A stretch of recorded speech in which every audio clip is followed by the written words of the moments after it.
Audio video বলে দিচ্ছে, সব কটা প্রশ্নের উত্তর দিয়েছে।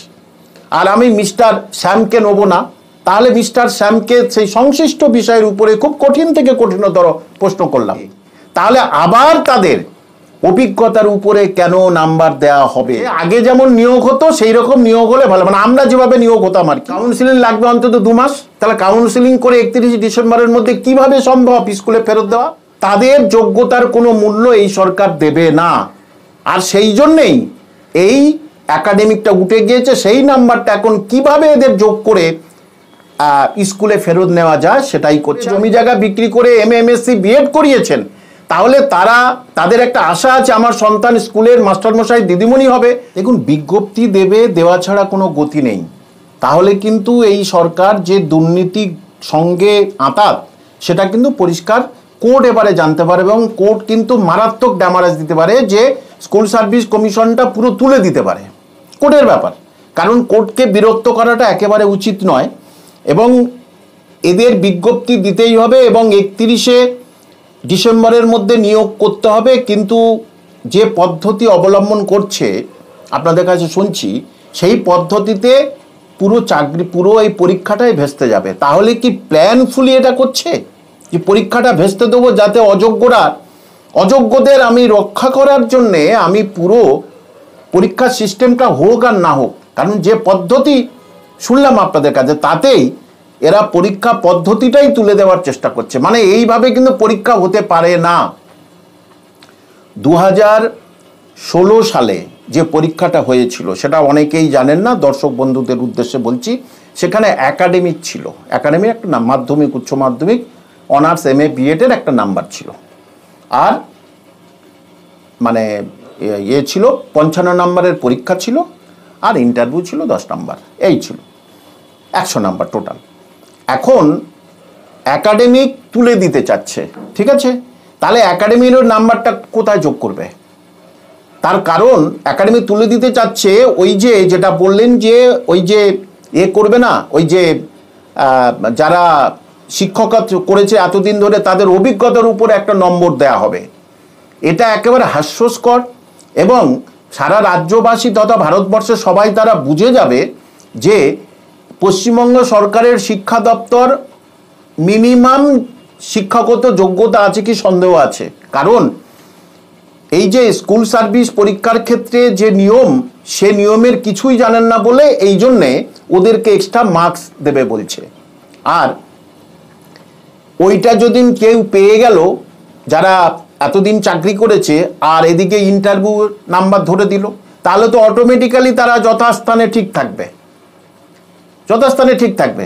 এবং এটা স্পেশালি অযোগ্যদের ওখানে প্রবেশ করানোর জন্যে এই পদ্ধতি ছাড়া আর অন্য কোনো পদ্ধতি নয়। অযোগ্যদের দেখুন, এর আগে যিনি জেল খাটছেন যে শিক্ষামন্ত্রী, উনি যখন দেখেছিলেন যে অনেক দুর্নীতি হয়েছে, তারপরে উনি কি করলেন, একাডেমিক তুলে দিলেন আর ইন্টারভিউ তুলে দিলেন। দিয়ে উনি প্রথম একটা প্রিলি নেবেন, তারপরে হচ্ছে কি ইংরাজি বাংলা ডেসক্রিপটিভ নেবেন, তারপরে সাবজেক্ট নেবেন। উনি বলেছিলেন যে মেধার উপরে ভিত্তি করে এবারে নিয়োগ হবে, যেহেতু দুর্নীতি ধরা পড়েছিল, ধরা পড়ে উনি বুঝতে পেরেছিলেন। আর এর প্রথম পরীক্ষাটা নিল সাঁওতাল মিডিয়ামে, নিয়ে দ্রুত রেজাল্ট বার করে দিয়ে তারা কিন্তু চাকরি করছে। এবং সেই পদ্ধতিতে পরীক্ষা নেওয়ার কথা ছিল। 2 বার বিজ্ঞপ্তি দিলেও যারা পরীক্ষার্থীর সঙ্গে একেবারে পুরোপুরিভাবে প্রতারণা করলো, পরীক্ষা নিল না।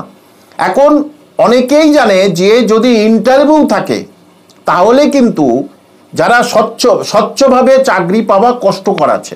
যতই ওখানে অডিও ভিডিও দিক না কেন, আমি মিস্টার রামকে নেব, মিস্টার রামকে আমি যত সহজ প্রশ্ন আছে সব ধরে দিলাম, অডিও ভিডিও বলে দিচ্ছে, সব কটা প্রশ্নের উত্তর দিয়েছে।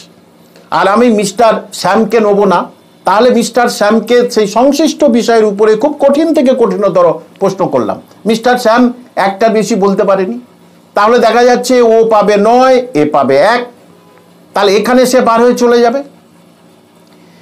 এই পদ্ধতিতে যদি এই অযোগ্যরা যদি প্রবেশ করে, তাহলে তো আর সারা ভারত, সারা পশ্চিমবঙ্গে তো আর কলঙ্কিত হবে না এই সরকারের কিছু অংশ, যে টাকা ফেরত দিতে হলো না, তোরা আবার তোদের জায়গা চাকরিটা পেয়ে গেছিস, ব্যাস সুতরাং এই পদ্ধতি একেবারে মানে আবার আরেকটা দুর্নীতি করার জন্যে কিন্তু এই পরীক্ষা নিচ্ছে।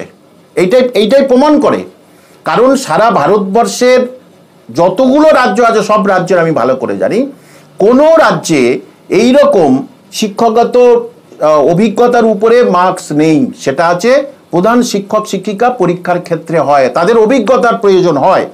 এবং এখানে দেখুন মানে এনসিটি নিয়ম অনুযায়ী তারা বিএড করেছে মানে তারা পড়িয়েছে, ঠিক আছে, বিএড করে তারা টিচিং, তারা ওই যে বাইরে গিয়ে অন্য স্কুলে গিয়ে টিচিং করাতো না, প্র্যাকটিস টিচিংয়ে, তাহলে তাদের তো সেই অভিজ্ঞতা আছে।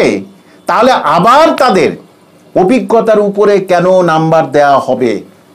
সুতরাং এটাতে কিন্তু যারা নতুন পরীক্ষার্থী তারা কিন্তু কেস করতে যাবে, আর রাজ্য সরকার এটাই চাচ্ছে আরেকটা কেস হলে আবার দোষ দেবো বিকাশ রঞ্জন তথা বিরোধীদের দোষ দেবো। কারণ পরিষ্কার পয়েন্ট দেখুন, 2016 সালে পরীক্ষা বসেছিল 22,53,000, এখানে 25,000 আমি বাদ দিলাম, তারা চাকরি পেয়েছে 26,000, তারা 22,25,000। তাদের ভিতরে অনেকে আছে যারা যোগ্য, তাদেরকে বঞ্চিত করা হয়েছিল, করে অযোগ্যদের ঠাঁই দেওয়া হয়েছিল। তাহলে সেই তাদের শিক্ষাগত অভিজ্ঞতা কোথায় পাবে? তারা হয়তো লিখিত পরীক্ষায় ভালো করবে, কিন্তু শিক্ষাগত অভিজ্ঞতা তাদের তো নেই, বা 22 লক্ষ পরীক্ষার্থীর কারণ নেই। তাহলে তাদের প্রতি অবিচার কেন করবেন? তাদের প্রতি অবিচার করা তো একেবারে উচিত নয়। এই শিক্ষা দপ্তর তুলে দেওয়া উচিত।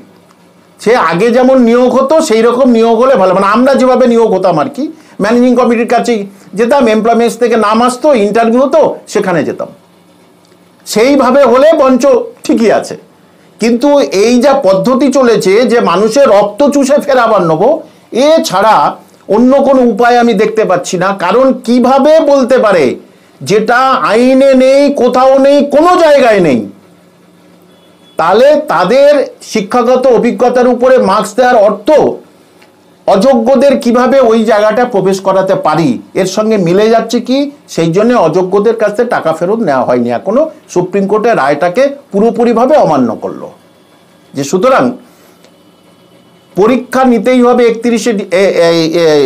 31শে ডিসেম্বরের মধ্যে, পরীক্ষা ইন্টারভিউ সব কিছু নিতে হবে। এবং আরেকটা কথা পাঠকদের দর্শকদের উদ্দেশ্যে বলছি, দেখুন মে মাসে ইন্টারভিউ, মে মাসে বিজ্ঞপ্তি দিল, মিনিমাম 3 মাস তাদের পড়ার সময় দিতে হবে। মে, জুন, জুলাই, আগস্টের লাস্টে পরীক্ষা হলো, অথবা সেপ্টেম্বরে রেজাল্ট বার হতে 1 থেকে 1.5 মাস, তাহলে পুরো পুজোটা চলে গেল অক্টোবর। রেজাল্ট বার হলো, রেজাল্ট বার হওয়ার পরে তার ইন্টারভিউ, আমার অভিজ্ঞতা বামফ্রন্টের সময়ে আমি পরোক্ষভাবে যুক্ত ছিলাম, সেই অভিজ্ঞতা থেকে বলছি, ইন্টারভিউ কম করে মানে ছোট বড় করে 47টা বিষয় আছে, ইন্টারভিউ কম করে 2 থেকে 3 মাস হবে। তাহলে অক্টোবর হলো, নভেম্বর, ডিসেম্বর হয়ে গেল ইন্টারভিউ। এদিকে 31 ডিসেম্বরের মধ্যে তাদের রেজাল্ট পাবলিশ করে কাউন্সিলিং লাগবে অন্তত 2 মাস। তাহলে কাউন্সিলিং করে 31 ডিসেম্বরের মধ্যে কিভাবে সম্ভব স্কুলে ফেরত দেওয়া? অর্থাৎ ওই রায়টা যদি আবার অমান্য করে, 31 ডিসেম্বরের মধ্যে যদি না নিয়োগ করতে পারে, তাহলে বিচারপতি বলে দিয়েছে হাইকোর্টের যা রায় ছিল সেই রায় বহাল থাকবে।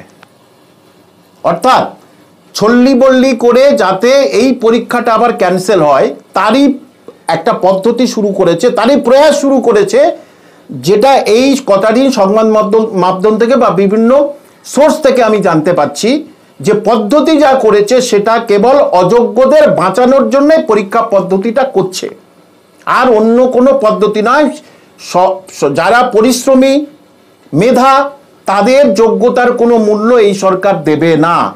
আর সেই জন্যেই এই একাডেমিকটা উঠে গিয়েছে, সেই নাম্বারটা এখন কিভাবে এদের যোগ করে স্কুলে ফেরত নেওয়া যায় সেটাই করছে। আর 31শে ডিসেম্বরের মধ্যে এই পদ্ধতি করলে, ইন্টারভিউ পদ্ধতি করলে অসম্ভব। আমি লিখে দিলাম, মিলিয়ে নেবেন তখন।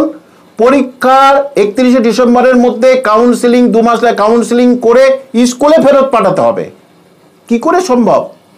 31শে ডিসেম্বরের মধ্যে কোনোদিন সম্ভব না, আমার বিগত বছরের অভিজ্ঞতা থেকে আমি বলছি। সুতরাং এই সরকারের আরও শুভ বুদ্ধির উদয় হোক, এবং রাজ্যের উচ্চশিক্ষিত ছেলেমেয়েরা তারা অন্তত বেঁচে যাক, বহু বছর 2016 পর থেকে তারা পরীক্ষা দিতে পারেনি। অন্তত তাদের জীবন জীবিকাটার একটু সম্মান দিতে শিখুক এই সরকার তথা মাননীয় মুখ্যমন্ত্রী, তাহলে শিক্ষক হিসাবে আমার অন্তত ভালো লাগবে। এবং যারা আছেন গ্রামেগঞ্জে তাদের সন্তানদের পয়সা খরচা করে জমি জায়গা বিক্রি করে MA MSc B.Ed করিয়েছেন, তাহলে তাদের একটা আশা আছে আমার সন্তান স্কুলের মাস্টারমশাই দিদিমণি হবে বা স্কুলের গ্রুপ সি গ্রুপ ডি হবে।